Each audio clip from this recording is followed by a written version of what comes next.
बहुत से लोग आजकल आके ये पूछते हैं कि what is the right age to get pregnant. आजकल क्या होता है कि लेट मैरिजेस की वजह से या लोग अपने करियर में ज़्यादा फोकस करते हैं तो लेट मैरिजेस होती हैं which leads to late childbirth. तो right age to get pregnant is definitely जब आप इमोशनली फिजिकली रेडी हैं, बट जो पीक एज होती है प्रेगनेंसी की, जिसमें प्रेगनेंसी के चांसेस सबसे ज़्यादा होते हैं, दैट इज़ इन मिड-20s।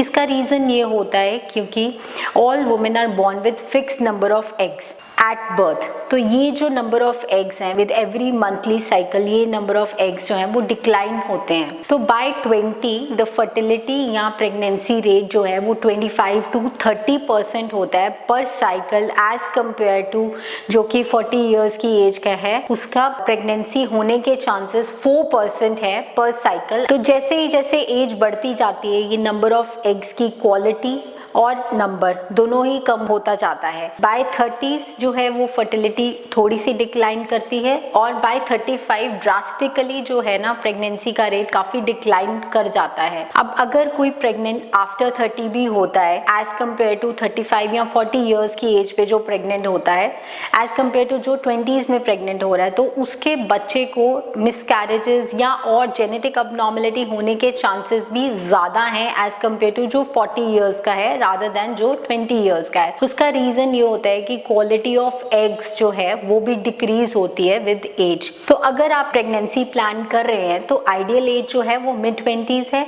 अगर आप करियर में फोकस कर रहे हैं तो आइडियली गेट प्रेग्नेंट बिफोर 35, क्योंकि 35 के बाद फर्टिलिटी काफ़ी डिक्लाइन हो जाएगी, number plus quality of eggs भी डिक्लाइन हो जाएंगे। जैसे जैसे एज बढ़ती जाती है प्रेगनेंसी की कॉम्प्लिकेशंस भी बढ़ जाती हैं, जैसे कि मिसकैरेज रेट जो है वो एल्डरली मदर्स में ज़्यादा होता है, जेस्टेशनल डायबिटीज़, हाइपरटेंशन होने के चांसेस, ये सारी चीज़ों की फ्रीक्वेंसी जो है वो एल्डरली मदर्स में या एडवांस स्टेज में बढ़ जाती है।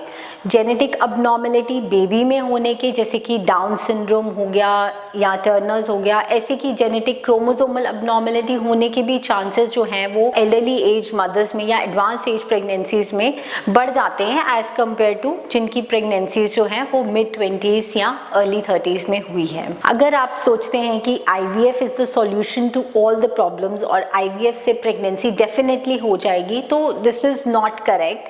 IVF से भी एल्डरली मदर्स या एडवांस्ड एज में प्रेगनेंसी होने के चांसेस उतने नहीं होते हैं।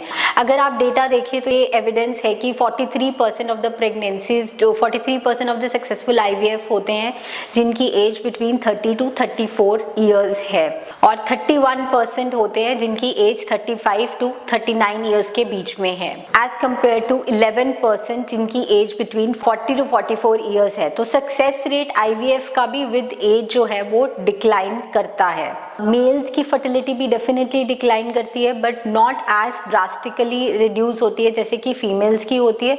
तो जैसे ही 40 to 45 ईयर्स की एज होती है उसमें फर्टिलिटी जो है वो मेल्स की डिक्लाइन करनी शुरू हो जाती है। उसमें ये होता है कि स्पर्म क्वालिटी उतनी अच्छी नहीं रहेगी एज कम्पेयर टू जो कि 20s में है।